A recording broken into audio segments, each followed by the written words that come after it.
¿Qué tal? Muy buenas tardes. Un gusto que nos acompañen en este corte de caja después de Semana Santa, lunes de Pascua, en este, bueno, arranque prácticamente de semana para muchos. Algunos siguen disfrutando vacaciones, pero bien, un gusto que nos acompañen en este corte de caja político. Me acompaña la periodista, mi amiga Nidia Andrade, el día de hoy, con temas de la agenda política nacional y local. El tema del litio que acaba de ser aprobado hace unos minutitos ahí en la Cámara de Diputados y sobre todo el tema de la reforma energética han acapado los titulares estos días. Así que bueno, arrancamos con mucho gusto, corte de caja. Bienvenidos.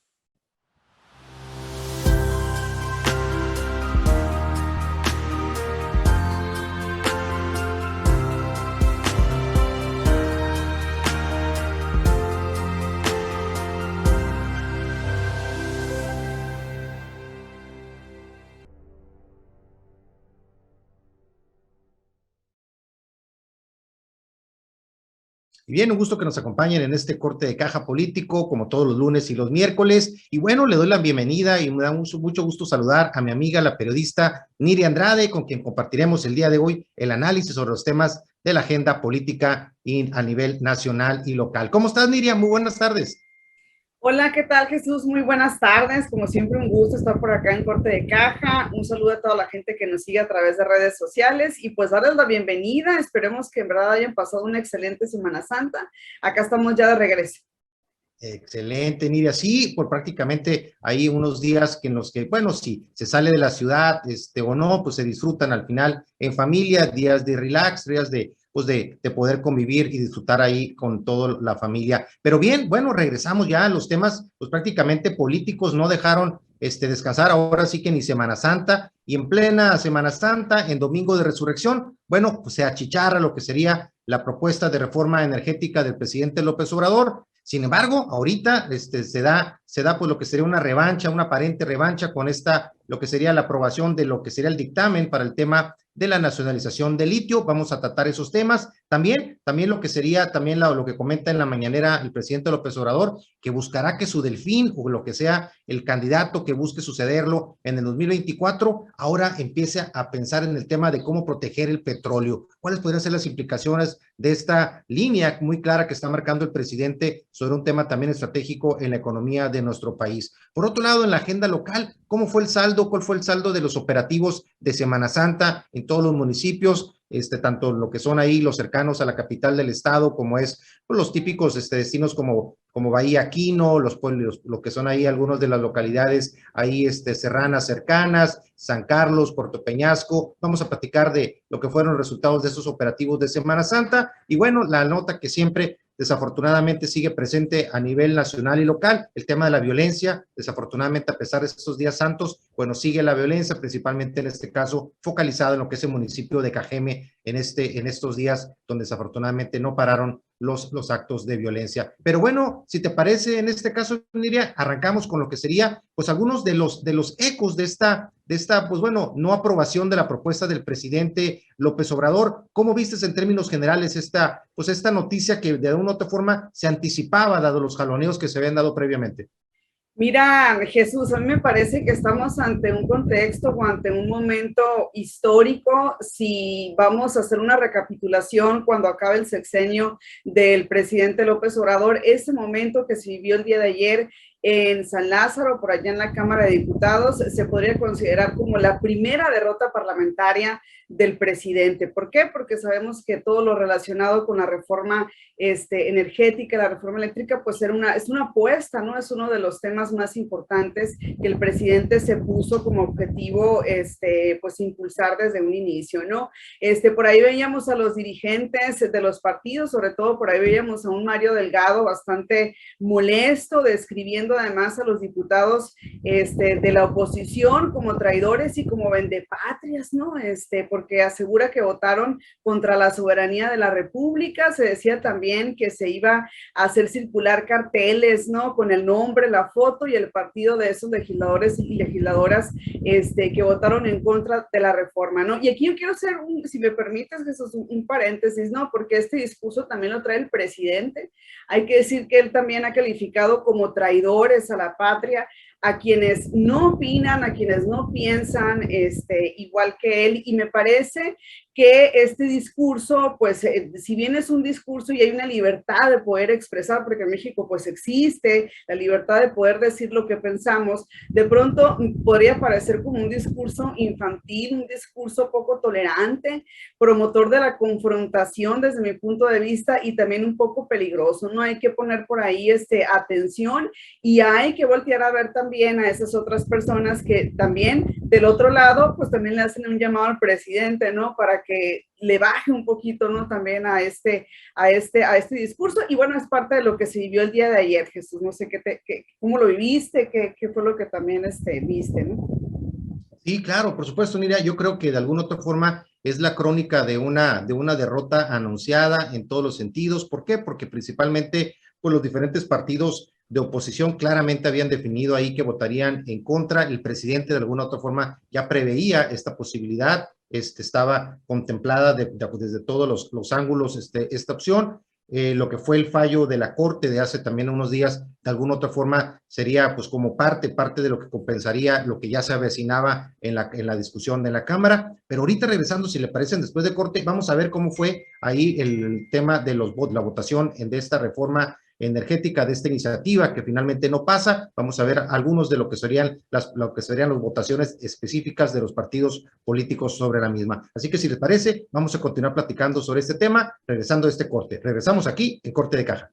Y regresamos aquí a Corte de Caja, un gusto que nos estén acompañando en este corte de caja político, en este arranque, el lunes de Pascua, después de Semana Santa. Y bueno, ahí sí nos apoyan, ahí Sebastián y Juan, ahí en el estudio, vamos a ver ahí lo que es la gráfica ahí de las votaciones, por ahí la deben de tener seguramente a la mano, de cómo votaron los partidos políticos de acuerdo a esta iniciativa de ley precisamente en materia energética, pues que claramente los diferentes partidos, ahí lo estamos viendo en pantalla, cómo fueron básicamente las diferentes fuerzas políticas en torno a esta votación. Se avisoraba ya de antemano pues un bloque opositor que iba a funcionar de manera importante, sobre todo PAN, PRI, PRD. Sí, hubo alguno que otro diputado que estuvo, pues que sintió la presión de parte de lo que es el gobierno federal y Morena en la parte de la votación, pero ahí claramente vemos precisamente cómo quedó este chart de esta votación, como decía el presidente, ahorita lo mencionaba Nidia, bueno, todos ellos de alguna otra forma, como decía el presidente, quedarían retratados para su forma de ver como traidores a la patria, en una iniciativa en la que finalmente pues se ven las dos posturas, de alguna otra forma parte de las características de este nuevo gobierno federal encabezado por el presidente López Obrador ha sido que en los diferentes temas de alguna otra forma trata de marcar una agenda específica, una posición específica y de alguna otra forma polariza contra la oposición o contra algunos de los que piensan diferente al presidente y ha habido pues un tema ahí de polarización en diferentes temas. La reforma energética sin lugar a dudas ha sido uno de ellos en los que más claramente se ha polarizado la opinión, sobre todo la opinión técnica, la opinión de los principales actores económicos a nivel nacional e internacional, el papel de las diferentes empresas más afectadas, en este caso de Estados Unidos, de Canadá y de muchos otros países, claramente se ha definido en el sentido de buscar de alguna otra forma el poder salvaguardar los intereses de sus diferentes empresas y grupos que están participando en este sector, y de esa forma se sintió la presión todos los legisladores. Hay de alguna otra forma pues un interés claro de salvaguardar los intereses del tema energético, y sobre todo también, ¿por qué? Porque estamos hablando ahí de la posibilidad de que vayan de alguna otra forma a encadenarse muchas demandas del sector energético, de empresas que sienten afectados sus intereses, y eso definitivamente pues sería un tema que costaría muchísimo dinero en caso de que se perdieran muchos de estos juicios en materia jurídica relacionada con la reforma energética. No sé si ya esté por ahí escuchándonos Nidia, por ahí tuvo un detallito con la cámara. ¿Nos escuchan, Nidia? Sí, les escucho perfectamente. No sé si me escuchan. Sí, te escuchamos muy bien, Nidia. Sí, y comentábamos pues, de este resultado que se avisoraba de alguna otra forma, pero que bueno, que al final yo te preguntaría, ¿y tu valoración? ¿Funcionó la presión de estas empresas, de estos cabilderos que incluso el propio presidente denunció públicamente? ¿Funcionó la presión sobre los legisladores, en este caso del PAN, del PRI, PRD y en este caso Movimiento Ciudadano? ¿Cómo viste tú esta parte de lo que habría sido la presión de los factores económicos sobre esta votación? Me parece que sí pesaron, Jesús, y que de cierta manera sí se sintió también la presión del sector económico, el sector empresarial del país. De hecho, fíjate, hay una organización, el Instituto Mexicano Ejecutivo de Finanzas, que justamente sale a dar una declaración y reconoce la labor, ¿no?, de los diputados que se opusieron el día de ayer a esta reforma eléctrica enviada por el presidente. Ellos decían que representaba riesgos fundamentales para el desarrollo económico del país y que pues además estamos en un momento en el que es importante el equilibrio de poderes en la Cámara de Diputados, y esto es una muestra de ello, ¿no? El haber rechazado la reforma, ¿no? Porque ellos decían que sí, que efectivamente hay muchos retos además que tiene que enfrentar México. Es un momento de desafíos a nivel global, y bueno, eso es lo que por eso ellos lo califican como un resultado positivo, pero a mí sí me parece que de cierta manera se dejó sentir el peso de estos sectores y que repercutió también pues en los legisladores y las legisladoras que pertenecen a los partidos políticos de oposición. Claro, definitivamente sí pesan bastante. Incluso, por ejemplo, platicábamos hace unos días en el tema de lo que fue la votación, en lo que fue la Suprema Corte de Justicia, con el tema de la constitucionalidad o no de la iniciativa presidencial en materia energética, de que, por ejemplo, ministros que teóricamente votarían a favor de lo que era la propuesta presidencial, estaban de pronto entre la espada y la pared. Caso de Margarita Ríos Fajar, por ejemplo, que fue pues prácticamente pues que es alguien muy cercano al presidente y a su grupo político, que ella estuvo incluso en la primera parte del gobierno federal actual en el SAT, como la encargada del SAT, y que ahora como ministra habría votado precisamente por la no constitucionalidad o anticonstitucionalidad de la iniciativa, en este caso sobre la materia. Y básicamente se hablaba de que pues no era un tema ahí de traiciones políticas o nada de eso, sino que simple y sencillamente los poderes económicos importantes de Nuevo León, por ejemplo, estado del que ella es originaria, pues básicamente pues le habrían leído la cartilla, ¿no? En el sentido de que si votaba en contra de intereses pues muy fuertes que de empresarios, por ejemplo, tejanos y de muchas empresas de Estados Unidos que tienen una alta incidencia en la economía de Nuevo León, pues de alguna otra forma, pues era prácticamente su tumba política en todos los sentidos. Y en ese sentido, por eso habría tenido un voto diferenciado en el sentido de lo que muchos habrían esperado. Hasta ahí se nota cómo los poderes económicos de alguna otra forma inciden, pues no nomás en lo que son los diputados que estamos comentando, sino incluso en propios ministros de la Suprema Corte, ¿no? Y sobre los diputados, fíjate, Jesús, agrego yo a esta parte y complemento a propósito de lo que tú estás comentando, que se dijeron ayer, ¿no? Porque además se dieron de todo, ¿no? Parecía, la verdad, de pronto el mercado ahí se desbordan las pasiones. Obviamente, pues reinó este discurso nacionalista de que si tal partido traicionaba o no a México, etcétera, etcétera. Más allá de eso, por ahí Alejandro Moreno, líder priista, mencionaba que la derrota más monumental, ¿no? Así decía, ¿no?, la iniciativa. Acusó también a Morena de dar la espalda a la transición energética, a limitar o al intentar limitar la participación de centrales privadas renovables. Aseguró que la reforma abriría la puerta a litigios y pagos de indemnizaciones, que era parte de lo que comentabas ahí al principio, ¿no?, con la cancelación de los contratos. Y, por ejemplo, Jorge Álvarez Maynés, de Movimiento Ciudadano, declaró además que la patria, a propósito de este discurso, ¿no?, que traían por ahí los legisladores, sobre todo de Morena, decía: la patria no es la CFE, ¿no? Y la reforma incrementaría además los precios y volvería más lenta la transición energética. Entonces, parte también de la discusión, de las interrupciones y de todo lo que bueno, parte de lo que se dijo, ¿no?, el día de ayer.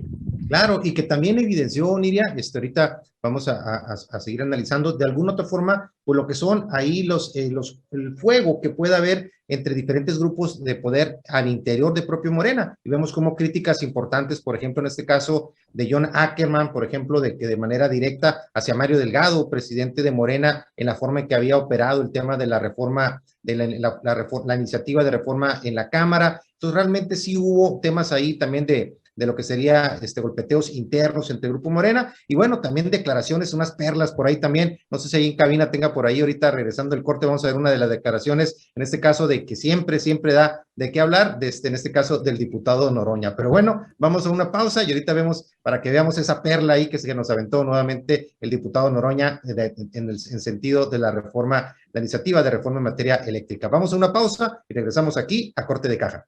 Bien, regresamos aquí a Corte de Caja Político, como todos los lunes y los miércoles, martes y jueves, Corte de Caja, negocios, empresas, turismo. Pero bueno, el día de hoy estamos analizando los temas políticos a nivel nacional y local. Y bueno, vamos a ver, ahorita comentamos antes del corte ahí también la creatividad de los mexicanos. Bueno, no nomás los legisladores, sino también de los mexicanos en general con los memes que siempre surgen. Hubo infinidad de memes de cara al tema de la discusión de reforma eléctrica, a pesar de ser vacaciones para muchos, bueno, fue un tema muy seguido también todavía en redes sociales. Vamos a ver ahí si nos permite Sebastián y Juan, ahí por ejemplo el tema de la declaración de Noroña, precisamente sobre el tema de del sentido de su voto, ahí ahí lo estamos viendo, y cómo de alguna otra forma vemos ahí posiciones como la que estamos viendo ahí en pantalla, en la que habla, por ejemplo, ahí compara y lamenta el tema de cómo se dieron las cosas, y dice de temas de proyectos exitosos que se han dado, como el caso de Venezuela, por ejemplo, cuando todo el mundo sabemos, pues bueno, que el fiasco económico, que tristemente ha sido para muchos, para millones de familias en Venezuela, el tema de que tiene que ver con el manejo económico en ese país. Así que vemos ahí de pronto pues, los extremos en las posiciones y también la creatividad, también en los memes, por ahí tienen ahí, por ejemplo, algunas imágenes ahí de algunos de los memes más creativos que salieron el día de ayer y antier. Ahí vemos, por ejemplo, el cortocircuito, ahí vemos ahí uno de los memes más movidos en redes sociales. La creatividad, Nidia, como vemos, no tiene final, no tiene fin aquí en nuestro país para variar, ¿no? No, imagínate, no sé, ya se estaban preparando desde antes, yo creo, ¿no? Oye, Jesús, y aprovechar también para hablar así de forma breve de esas ausencias también que se dieron ayer, las ausencias en esta votación, en este tema que yo te decía, me parece que es histórico, ¿no? Y que cuando se analice lo que fue el sexenio, la administración del presidente López Obrador, pues evidentemente se tendrá que analizar más adelante esta decisión, ¿no? Que se tomó el día de ayer. Pero miren, imagínense, por un concierto, un diputado de Morena, pues se perdió de esta votación de la reforma energética. Estamos hablando del diputado de Morena, Marco Antonio Flores, que no acudió a esta votación, porque viajó a Estados Unidos para ofrecer un concierto, ¿no? Con su banda La Jerez, imagínate. Fíjate nomás, ahí hay prioridades, Nidia. Hay prioridades. ¿No? Sí, fíjate, de acuerdo, no vas a decir para agregar el itinerario de esta agrupación, de acuerdo a lo que ya tenían programado, ¿no? Este legislador de Morena ofreció un concierto en Texas. Y ayer, bueno, el sábado me parece, o el viernes, y ayer se iba a presentar en Illinois durante la discusión de este tema tan importante que es la reforma constitucional, ¿no? Lo que sí hay que decir es que previo a la sesión, este diputado solicitó licencia para ausentarse de sus labores legislativas por 5 días, del 15 al 19, pero pues bueno, estamos hablando de un tema importante, ¿no? Yo creo que también hay prioridades independientemente de que haya solicitado la licencia y pues, obviamente su curul fue ocupada por su suplente, ¿no? Que pues si hay duda, ¿no? De para qué sirve esta figura, pues es importante la figura de los suplentes. Ahí estuvo Ramón Márquez, ¿no? Quien rindió protesta minutos antes, hay que decirlo, minutos antes del inicio de la sesión. Entonces también son cosas curiosas, hay aspectos o datos curiosos, anecdóticos, ¿no? Que pasan en estos momentos tan históricos y tan importantes para el país. Claro, ¿no? Y que finalmente también nos llevan a analizar, Nidia, no sé cuál sea tu opinión al respecto, pero que muchas veces nos llevan a analizar cuando vemos situaciones como temas importantes, trascendentales para todos los mexicanos, que finalmente, teóricamente, y lo digo teóricamente porque en la práctica pareciera no ser realmente una realidad, todos los 500 representantes, sobre todo los que serían de mayoría relativa, los que ganaron por el voto directo de los ciudadanos, si en ese momento quitáramos a los que son por representación proporcional o lo que son por cuotas de los propios partidos políticos, lo que sería el tema de la representatividad que teóricamente tienen de todos nosotros, de los ciudadanos. Yo no sé, Nidia, si a ti de alguna otra forma o alguien que tú conozcas hayan tomado el parecer sobre cuál sería el sentido, cuál sería la conveniencia de votar a favor o en contra de la iniciativa presidencial. Finalmente los diputados vemos cómo prácticamente ellos van, levantan la mano en el sentido que les dicta su partido político y de una u otra forma seguimos sin ver que consulten realmente a quienes votaron por ellos, a quienes lo eligieron, para que representen teóricamente nuestros intereses. Y ahí es donde yo te preguntaría si tú sabes de alguno de estos diputados, en el caso de los diputados de Sonora, de los 7 distritos de Sonora, si alguno de ellos habría tomado en cuenta el parecer de quienes representa, que en este caso somos todos los sonorenses.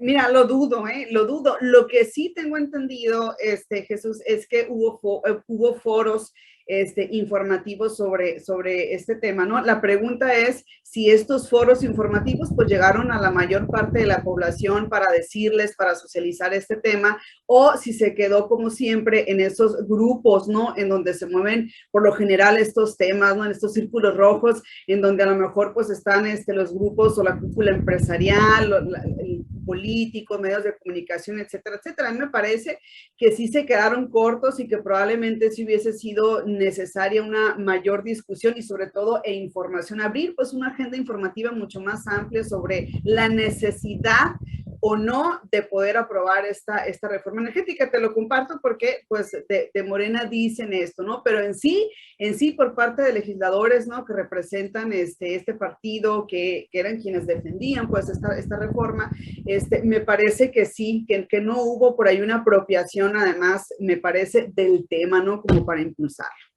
Claro, y que finalmente eso es lo que le daré yo más legitimidad como diputados, como representantes populares, el de alguna otra forma buscar los mecanismos de conocer la opinión de quienes representan. Ahí existen afortunadamente ya cada vez más opciones, el tema de la tecnología, por ejemplo, como la que nos permite conectarnos en este momento, permiten de alguna otra forma que pudieran existir algún tipo de mecanismo para consulta vía electrónica, etcétera, con sus representados y tener al menos ahí prácticamente una noción de cómo es el sentido del pensamiento y de conveniencia en la votación en el sentido de los intereses de quienes representan. Creo que ahí nos quedan nuevamente mucho a deber todos lo que son nuestros representantes, los diputados federales, que prácticamente se mueven en función de los intereses de su propio grupo político y de sus propios intereses personales, dejando de lado todo lo demás, ¿no? Y ahí es donde vemos realmente la conveniencia o no de ajustar ahí algunos de lo que serían algunos de los mecanismos para ajustar precisamente el tema de lo que sería la representatividad de los diputados, y ahí nuevamente es donde podemos platicar. Si los que nos representan de alguna otra forma de manera directa, por voto directo, no nos toman en cuenta, pues mucho menos los plurinominales, ¿no? Yo creo que por eso creo que vale mucho la pena la discusión que también se llevará a cabo sobre este tema, que es un tema añejo y es un tema que realmente finalmente nos habla de la conveniencia, de la utilidad o inutilidad de todos esos diputados que de alguna otra forma simplemente no toman en cuenta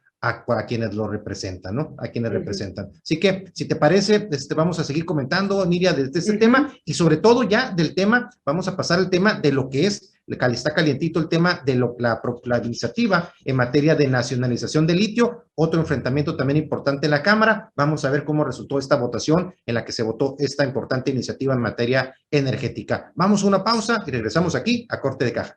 Bien, regresamos aquí a Corte de Caja, en este lunes de Corte de Caja Político. Me acompaña la periodista, mi amiga Niria Andrade. Y bueno, Niria, también, pues bueno, dice que a veces hay posibilidad de revancha muy, muy rápido, y parecería que en este caso se habría dado para lo que es el presidente y el partido Morena, su partido mayoritario en la Cámara de Diputados, con esta iniciativa de litio. ¿Y por qué? Porque estamos hablando que los diputados y diputadas y diputados de Morena y sus aliados habrían aprobado hace unos minutos con 298 votos a favor la iniciativa de ley minera, que en lo general y en lo particular pues prácticamente busca la nacionalización en la práctica del litio, uno de los considerados pues materiales energéticos, reserva de materiales que pueden de alguna otra forma marcar un antes y un después en materia de precisamente de todo lo que son los insumos relacionados con producción de baterías y todos los insumos relacionados con toda la industria de la tecnología a nivel mundial. Y bueno, con lo que serían 193 abstenciones, que llama mucho la atención este número, creo que importante analizar también lo que sería ya por partidos, así como lo hicimos en el tema de la reforma eléctrica. 193 abstenciones, 298 votos a favor, pues estarían ahora los diputados ya debatiendo lo que sería las reservas a esta iniciativa. Entonces, ¿sería la revancha esta, Niria, bajo tu perspectiva, de lo que sería el presidente López Obrador y Morena, el tema de litio? Ahí sí saldría adelante su iniciativa. ¿Cómo ves esta iniciativa que recién estaría caminando en la Cámara de Diputados? Mira, Jesús, podríamos decir que es una revancha por parte de Morena, ya incluso Mario Delgado en su cuenta de Twitter lo califica como un día histórico, dice, y voy a leer así de manera textual lo que escribió ahí en su cuenta oficial, dice, hoy se garantizó en la Cámara de Diputados que el litio sea propiedad de la nación para que seamos las y los mexicanos quienes nos beneficiemos de su explotación y no algunas empresas extranjeras como quisieran los vendepatrias que vimos ayer, ¿no? Decían, ¿no? Ya luego van a salir los malpensados, Jesús, y van a decir que luego fue un acuerdo o que fue una por otra, ¿no?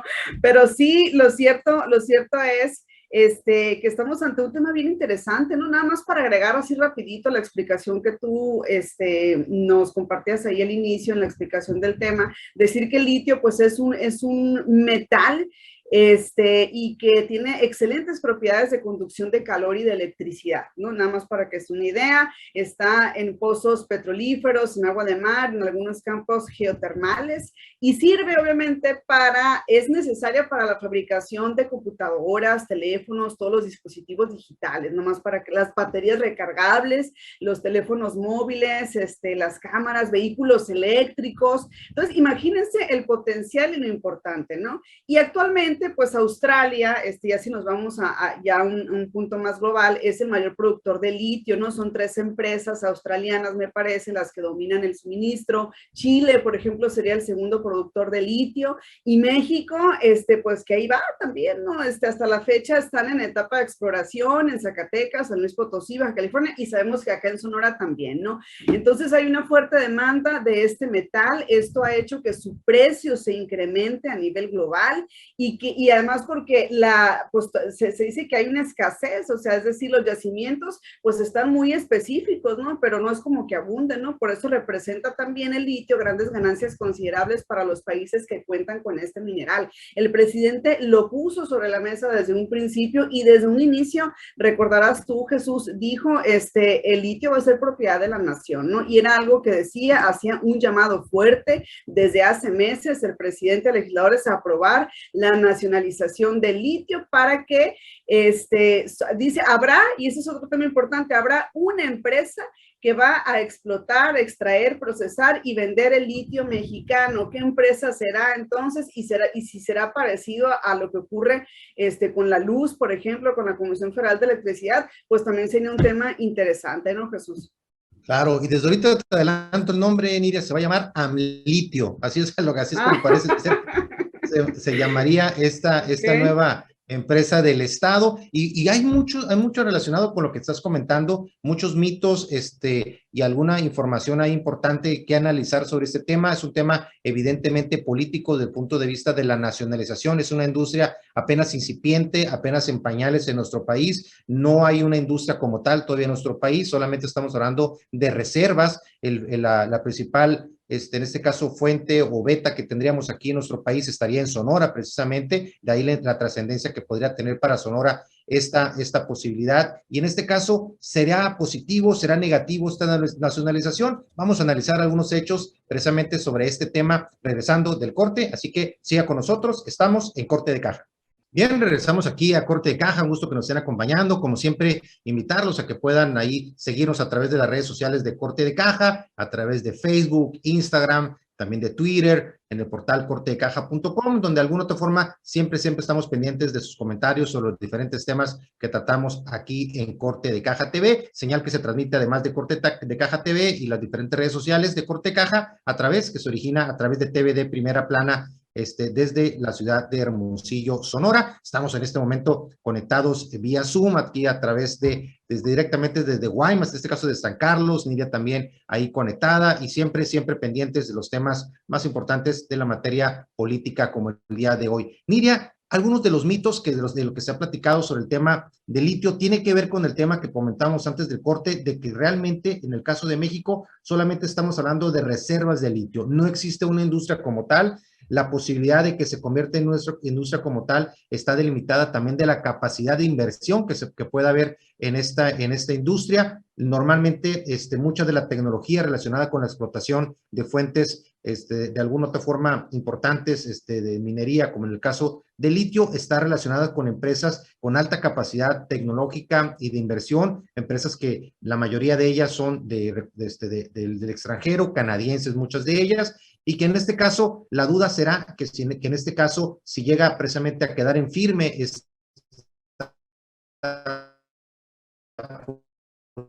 posibilidad de nacionalidad, de si habrá los recursos necesarios, la tecnología suficiente para desarrollar esta industria. En el caso de Sonora, está en la forma como está prácticamente el litio, está en una forma en la que requiere todavía desarrollarse la tecnología para poderla explotar de la mejor manera. Está prácticamente en piedra, como se dice, y entonces prácticamente el camino no será de un día para otro, tardará tiempo en que esto pueda caminar, y la duda es precisamente de que si al momento que truncamos la posibilidad de que pueda haber inversiones de particulares, si esto no está de alguna otra forma truncando las posibilidades de que esta industria pueda realmente caminar. Tú planteabas hace rato, por ejemplo, el caso de ya países que son líderes en el tema del aprovechamiento de litio. En el caso de Australia, por ejemplo, ellos prácticamente tienen el 50% de lo que sería ya la explotación en este momento a nivel mundial. China, Chile son otros países importantes también en el contexto internacional, pero en el tema de reservas, por ejemplo, vemos que hay países en los que tienen reservas también importantes, el caso de Bolivia, pero que no ha tenido la capacidad precisamente por malas políticas públicas de poder explotar la riqueza que tiene en el caso de litio. México, en cuanto a reservas, de acuerdo a lo que sería esta mina de Bacadehuachi, estaría en el 12º lugar a nivel mundial en reservas, pero como comentamos, sigue sin explotarse, y todavía el camino en cuanto a la explotación siembra muchas dudas en la que sea una nacionalización, cuando de antemano sabemos que históricamente, cuando el gobierno se mete de lleno en temas así como estamos platicando en el tema de lo que sería la industria minera, pues normalmente pues no han llevado a buen puerto el que tengan 100% del control de un mercado. ¿Qué opinas al respecto, Miriam? Fíjate que hay situaciones diferentes, ¿no? Por ejemplo, ahorita me acuerdo, y no sé si valga la pena hacer como un comparativo, ¿no? Con la expropiación petrolera.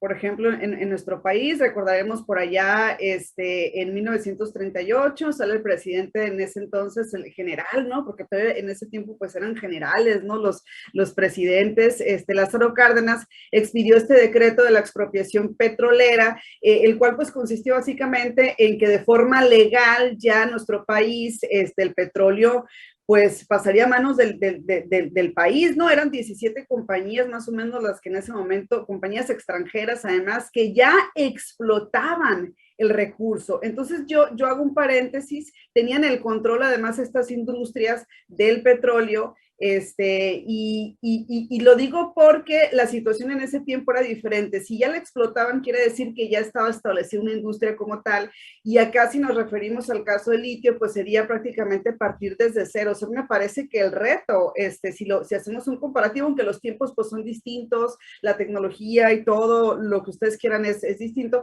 pero me parece que el reto de México ya con esta pues apropiación o este decreto que se acaba de aprobar es muchísimo, pero muchísimo mayor. Ojalá no nos pase como esos países que nos ponías de ejemplo, que no han podido despuntar, no han podido hacer lo necesario, ¿no? Para poder sacarle provecho a la presencia de estos yacimientos, pero sí me parece que es un reto importante y que quizá no se tenga dimensionado. Me parece que no se ha dimensionado en absoluto, ¿no? Claro, y ahí No es por completo. donde nos entraría también la duda, ¿no? Hablando en el caso específico de los legisladores, si realmente se han puesto a documentarse sobre el tema, si han investigado sobre el tema, las implicaciones que puede tener esto, qué capacidad tendrá el gobierno, en este caso, de poder desarrollar la tecnología y todo lo que sería, pues todo el proceso para poder realmente sacarle jugo y aprovechar esta pues infinita posibilidad que tenemos, siempre y cuando la aprovechemos. Y también, ¿por qué? Porque hay cuestiones también de tiempo, hay tiempo de los temas de oportunidad en el tiempo, si no se aprovecha en un momento determinado, el día de mañana, Nidia, el día de mañana, el pasado, sale una nueva tecnología, una nueva fuente de energía, y en ese momento deja de tener interés, a lo mejor de ciertos intereses económicos, temas como que ahorita, que el día de hoy, como el litio, pues generan tanto interés y mueven tanta cantidad de millones de dólares como industria. Así que importante el seguimiento de este tema, hay que ver hasta dónde llega ya, si se queda en firme finalmente estas modificaciones legales y ya no hay algunas de las reservas que están en este momento debatiéndose, puede haber todavía mayor debate en lo que son las cámaras en nuestro país. Así que un tema que seguiremos muy de cerca aquí en Corte de Caja. Y mira, a colación de esto, antes de irnos a la siguiente pausa, también a colación de esto, el presidente el día de hoy en la mañanera habla de que pensando ya en lo que sería su sucesor en el 2024, bueno, que pues una tarea que le deja prácticamente, así lo dijo, pues sería el que considerara la posibilidad de revisar todo lo que tendría que ver con el tema de proteger la industria petrolera. ¿Cómo ves esta? Pues prácticamente una línea que ya está dejando trazada a quien vaya a querer sucederlo como parte de su partido político, en este caso Morena, ya le marca una rayita y le dice, bueno, prácticamente.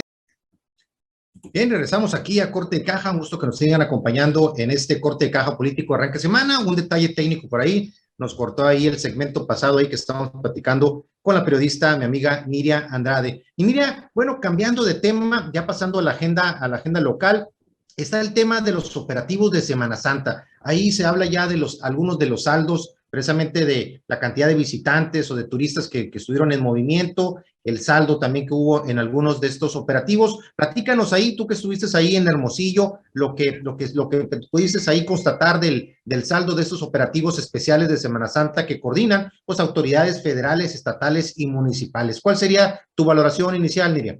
Bueno, mi valoración, y hay que esperar también, Jesús, porque me parece que fue una Semana Santa y ya después de la pandemia de estos años, en donde la verdad sí se limitó muchísimo en esta temporada, pues yo me imagino una recuperación también importante, ¿no? Para los sectores turísticos, restauranteros y demás, ¿no? Aquí lo que dice la autoridad en Hermosillo, por parte de la presidencia municipal, es que se tuvo un saldo blanco, por lo menos aquí en la ciudad. Sí hubo eventos por ahí menores, personas ahí a lo mejor lesionadas, pero bueno, se está hablando de más o menos 80,000 personas que visitaron Bahía de Quino. Con ello, pues la reactivación económica, ¿no? Estamos hablando de un total de 32 millones de pesos, más o menos es la derrama económica, ¿no? Generada por el flujo de visitantes a estos puntos turísticos, tanto a Bahía de Quino y también a la zona rural de Hermosillo, ¿no? Esto lo declaraba por ahí el presidente municipal, mencionó más o menos la afluencia de visitantes en Bahía de Quino fue de aproximadamente 81,000 personas, nada más para que te des una idea, Jesús, y para la zona de San Pedro, localidades de la ruta Río Sonora, se tuvo una afluencia aproximadamente de 144,000 turistas en Semana Santa, más o menos una derrama de 5.5 millones de pesos, ¿no? Entonces sí, yo noté la verdad, sobre todo los días ya a partir del jueves, viernes, sábado, incluso ayer domingo también, sobre todo en la primera parte del día, un Hermosillo muy tranquilo, un Hermosillo como no se veía ya, pues evidentemente la pandemia fue una dinámica distinta, pero yo sí noté muchas ganas de la gente de salir de la rutina, no sé, vaya, gastar a lo mejor lo que no se tenía, ¿no, Jesús? Pero la verdad es que la gente sí necesitaba y estaba ávida de pasar algunos días fuera y así es como ocurrió. Ahí están las cifras, me parece además importante y como te digo, esperar también a que estos datos lo constaten los sectores económicos y turísticos que además ya estaban también ansiosos, ¿no? Porque esto ocurriera. Exactamente, sí, definitivamente ya ayudó el tema del semáforo epidemiológico, del tema del COVID, semáforos prácticamente en verde, de acuerdo a las autoridades, y esto y las ganas de la gente realmente pues hicieron que fueran días pues muy concurridos en los principales destinos turísticos del estado, en términos específicos, por ejemplo, en lo que fue Bahía de Quino, tú comentabas ahorita muy bien, fueron más de 81,000 visitantes, 16,208 vehículos, de acuerdo a datos ahí locales. En el caso de lo que sería, por ejemplo, San Pedro, simplemente fueron más de 144,000 visitantes, fueron 28,000 vehículos los que se tuvieron contabilizándose ahí por las personas relacionadas con tránsito municipal. Y bueno, saldo blanco aparentemente en lo que serían ahí todos estos destinos cercanos a la capital del estado. Sin embargo, en el caso de Guaymas, estamos hablando que lo que sería la circulación de visitantes en lo que serían las principales playas de Guaymas y San Carlos. Se habla de más de 90,000 personas en tránsito, de acuerdo a datos que estaba constatando el día de hoy aquí desde Guaymas, desde San Carlos. Pero desafortunadamente en el caso de Guaymas sí se tiñeron de rojo, no hubo saldo blanco, una lamentable accidente en el caso aquí de lo que sería el bulevar, antes del bulevar escénico de San Carlos, de Tacahui, antes de topar ahí con lo que es el puente, el entronque a la salida Guaymas o Hermosillo, un lamentable accidente ahí en el que fallece una joven perteneciente a un club biker aquí de la ciudad de Guaymas, y bueno, la imprudencia ahí aparentemente al manejar de un joven ahí en un automóvil es lo que habría provocado este choque por alcance y el lamentable fallecimiento de esta persona. En otros destinos como en Obregón hubo temas ahí relacionados, pero con el tema de violencia, que desafortunadamente no deja de seguir impactando a nuestras comunidades. En el caso de Obregón, pues prácticamente, pues no, dirían algunos, ni en los días santos se respetan. Hay desafortunadamente actos de violencia en algunas otras localidades del estado, pero lo más lamentable fue quizás en el caso de Ciudad Obregón, donde hubo algunos fallecidos en diferentes hechos violentos, en el caso de Cajeme y algunos de los municipios, de las localidades cercanas al municipio de Cajeme. Pero bien, en el caso de San Carlos, que es el principal destino turístico del estado, bueno, fue prácticamente un aforo importantísimo de visitantes. La parte positiva, por ahí lo comentábamos ahí en las redes sociales de Corte de Caja, y a través de Facebook, Instagram, puede ver algunas de las notas que estuvimos compartiendo durante estos días. Quizás lo más destacado tuvo que ver precisamente con la parte positiva, con el tema de que el bulevar escénico definitivamente se le notó la manita de gato que le dieron las autoridades locales. Prácticamente las luminarias estuvieron al 100, la limpieza y toda esa parte sería la parte positiva. La parte negativa sería que, bueno, contrario a lo que habían avisado las autoridades, no se cumplió con el tema de prohibir la autorización de islas de venta de cerveza durante diferentes puntos de lo que sería el bulevar. Desafortunadamente no cumplieron esa parte, tampoco cumplieron con el tema también de desalojar ahí de manera oportuna algunas de las vialidades alternas al bulevar escénico, pero bueno, finalmente parte de lo que normalmente se vive desafortunadamente con la parte de pericia en el manejo logístico de estos eventos, incidentes también ahí relacionados con temas pues de pleitos como muchas veces se dan, pero en general lo bueno y lo malo de estos días acá en San Carlos, los prestadores de servicios turísticos aparentemente habrían tenido por ahí también ingresos importantes, aunque hubo lamentables temas como por ejemplo el incendio de un restaurante muy conocido aquí en San Carlos, La Palapa Griega, que desafortunadamente en labores de mantenimiento una chispa incendió el negocio y hubo una pérdida total, y hasta otros incidentes por ahí, un jeep ahí que se incendió en una playa denominada Piedras Pintas aquí en San Carlos. Así que hubo de todo, Niria, en esta Semana Santa acá en San Carlos y Guaymas.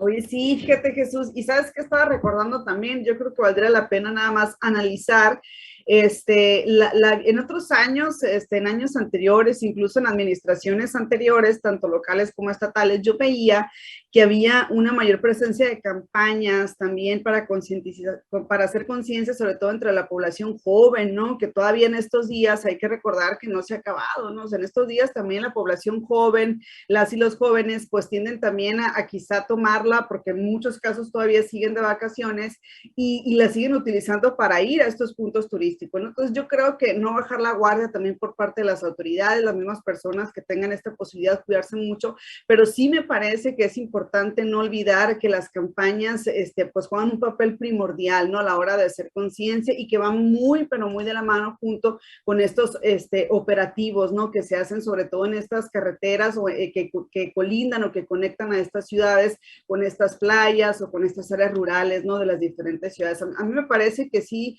hizo falta, yo creo y pienso, y ojalá sea así, que en los próximos años o en los próximos meses o próximos periodos vacacionales, pues estén ahí estas campañas preventivas, ¿no? Que son tan necesarias sin duda. De acuerdo, Nidia, totalmente importante el tema de la cultura, el tema de la prevención, algo de lo que necesitamos todavía fortalecer muchísimo más. Nidia, pues te agradezco muchísimo tu participación el día de hoy aquí en este corte de caja político, temas ahí importantes que se quedan ahí en la agenda para la siguiente participación, y como siempre, pues agradecerte ahí todos tus comentarios y el análisis, y nos vemos muy pronto nuevamente por aquí en Corte de Caja. Y agradeciéndoles también a todos ustedes que nos hicieron el favor de ver Corte de Caja. El día de mañana, Corte de Caja, Negocios, Bienes Raíces y Turismo, y miércoles nuevamente Corte de Caja Político. Un gusto que nos hayan acompañado, y como siempre desearles mucho éxito y adelante. Muchas gracias. Gracias, Niria. Buenas tardes. Gracias, hasta luego. Un placer. Hasta pronto.